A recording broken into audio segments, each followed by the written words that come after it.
நண்பர்களே, இன்னைக்கு உங்கள சந்திக்கிறது எனக்கு ரொம்ப சந்தோஷம். இந்த தளத்துக்கு நீங்க வந்ததுக்கு நன்றி. உங்களுக்காக ஆண்டவர் நெறைய விஷயங்கள வச்சிருக்கிறாருன்றத உங்ககிட்ட பகிர்ந்துக்க நான் விரும்புறேன். இன்னைக்கு உங்க கூட நான் பேச வேண்டிய விஷயத்துக்குள்ள போறதுக்கு முன்னாடி, சில விஷயங்கள சொல்லிக்க விரும்புறேன். நீங்க ஜான் கிஃப்டா அப்படின்ற என்னோட Instagram, Facebook, YouTube மூலமா என்ன ஃபாலோ பண்ணி என்னோட பதிவுகள நீங்க பெறலாம். தினமும் என்னோட பாட்காஸ்ட் நீங்க கேட்கலாம். ஆண்டவரோட கிருபையில அதெல்லாம் நல்ல கிரியை செய்து வர்றத நான் பார்க்கிறேன். நீங்களும் அத தினமும் கேளுங்க. நிச்சயமா அது உங்களுக்கு ஒரு பெரிய ஆசீர்வாதமா இருக்கும்னு என்னால சொல்ல முடியும். ஜான் கிஃப்டா அப்படின்ற என்னோட யூடியூப் சேனல தினமும் பார்க்க மறக்காதீங்க. Fuel for the soul with John Gifta அப்படின்ற இங்கிலீஷ் பாட்காஸ்டையும் நீங்க தினமும் கேட்கலாம். www.johngifta.com அப்படின்ற என்னோட வெப்சைட்லயும் இது எல்லாமே இருக்கும். இன்னைக்கு நாம புனித வெள்ளி ஆசரிக்கிறோம். கல்வாரி சிலுவையில என்ன நடந்தது அப்படின்றத உங்களுக்கு இந்த நாள்ல நினைவுபடுத்த விரும்புறேன். உங்களுக்கும் எனக்கும் ஜீவனை கொடுக்க நாம வாழ்ந்திருக்கவே ஆண்டவராகிய கிறிஸ்து வந்தார். செய்திக்குள்ள போறதுக்கு முன்னாடி உன்னை ஞாபகப்படுத்த நான் விரும்புறேன்.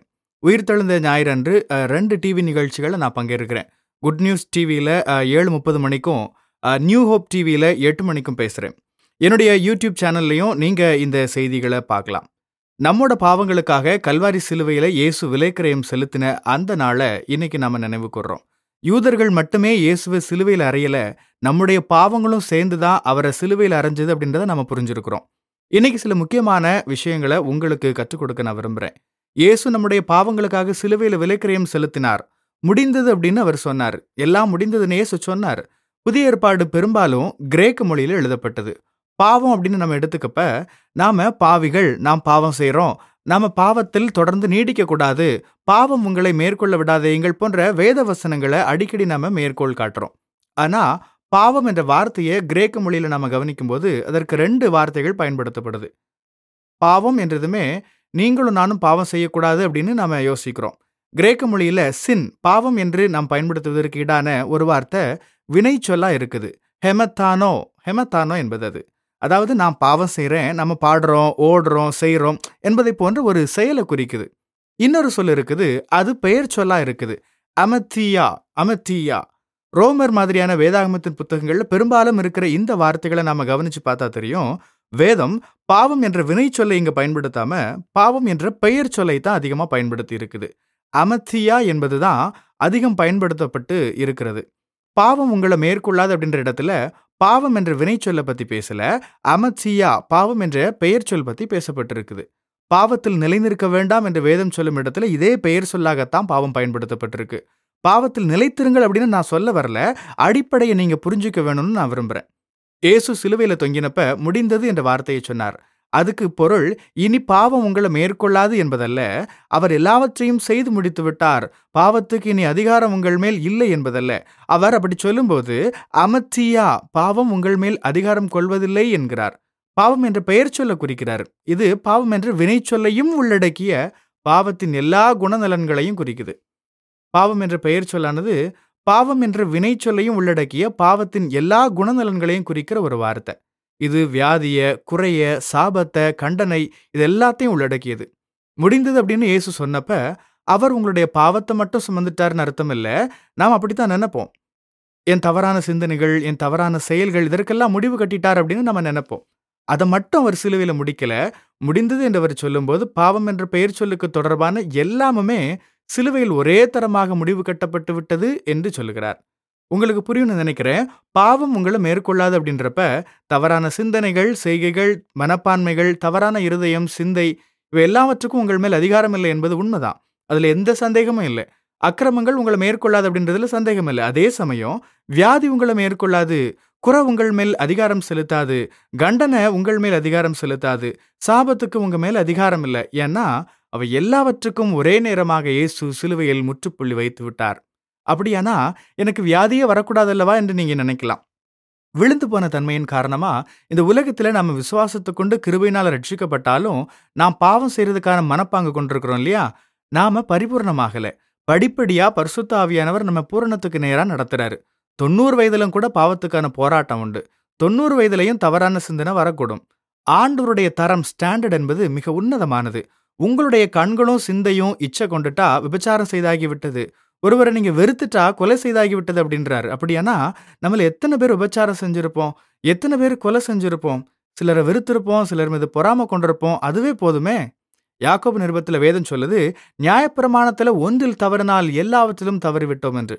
உடல் அளவில யாரையும் நாம கொலை செய்யல அப்படின்னாலும், ஒருவரை நாம் வெறுத்துட்டாலே, பொறாமையுடன் பார்த்துட்டாலே நாம கொலை செஞ்சாயிட்டது அப்படின்னு சொல்றார். ஆண்டவருடைய பார்வையின்படி நாம ஒன்றில தவறிட்டா, மீறிட்டா எல்லாவற்றிலையும் மீறிட்டோம். நம்ம பொய்யரா, ஏமாற்று பேர் வழியா, விபச்சாரக்காரரா மாறிட்டோம். அதுதான் ஆண்டவருடைய ஸ்டாண்டர்ட் தரம். நாம எப்போதும் மேல இருப்போம், கன்மலையின் மேல இருப்போம், எந்த பிரச்சனையும் இல்லாம, எந்த வியாதியும் இல்லாம இருப்போம் அப்படின்றது வேதத்தின் சத்தியம் அல்ல. உலகத்துல உங்களுக்கு உபத்திரம் உண்டுன்னு தான் இயேசு சொன்னாரு. பிரச்சனைகள் வரும். ஆனா இவை உங்களில் அதிகாரம் செலுத்த முடியாது. அதத்தான் நீங்க நினைவுல கொள்ளணும். நீங்க ஒரு அடிமைத்தனத்துல போராடிட்டு இருக்கிறப்ப, நாம பாவத்துல தொடர்ந்து இருக்கலாமான்னு சாக்கு போக்கு சொல்லக்கூடாது. பாவத்தில் நிலைத்திருங்கள் அப்படின்னு நான் சொல்லல. அந்த பாவம் உங்கள் மேல் அதிகாரம் செலுத்த முடியாதுன்னு சொல்றேன். இயேசு சிலுவையில செய்ததை நீங்களும் புரிஞ்சுக்கப்ப இதெல்லாம் நடக்கும். நீங்களா அதிலிருந்து வெளியே வர முயற்சிக்க முடியாது. இயேசு சிலுவையில செஞ்சு முடிச்சிட்டதால நாம விடுவிக்கப்பட்டுட்டோம். நீங்க விசுவாசியாக இருந்தாலும் கூட பாவத்தோடு இன்னும் போராடி கொண்டிருக்கக்கூடும். வியாதியோடு போராடி கொண்டிருக்கலாம். நிதி பிரச்சனையில போராடலாம். உங்க சந்ததியில சாபம் தொடரலாம். வேற யாருடைய முடிவினாலேயோ நீங்க துன்பப்படலாம். இது எல்லாமே நடக்கலாம். ஆனா இவை கடைசியா உங்க மேல அதிகாரம் செலுத்த முடியாது. ஏன்னா இயேசு ஒரே தரமாக எல்லாவற்றையும் செஞ்சு முடிச்சிட்டாரு. பூமியிலையும் அதைப் போலவே நீங்க அந்த பாவத்தை மேற்கொள்ள முடியும். இயேசுவின் உதவியால படிப்படியாக மேற்கொள்ள முடியும். முடிக்கப்பட்ட கிறிஸ்துவின் வேலையை நீங்க புரிஞ்சுக்கிறப்ப இதெல்லாம் நடக்கும். அவர் செஞ்சு முடிச்சிட்டதை போலவே உங்களால உங்க வியாதியை மேற்கொள்ள முடியும், குறைகளை மேற்கொள்ள முடியும், சாபத்தை மேற்கொள்ள முடியும், கண்டனையை மேற்கொள்ள முடியும். அப்படித்தான் நீங்க மேற்கொள்ளுகிறவரா, வெற்றியாளரா மாறுவீங்க. இயேசு சிலுவையில செஞ்சு முடித்தவற்றை புரிஞ்சு கொள்ளுங்க.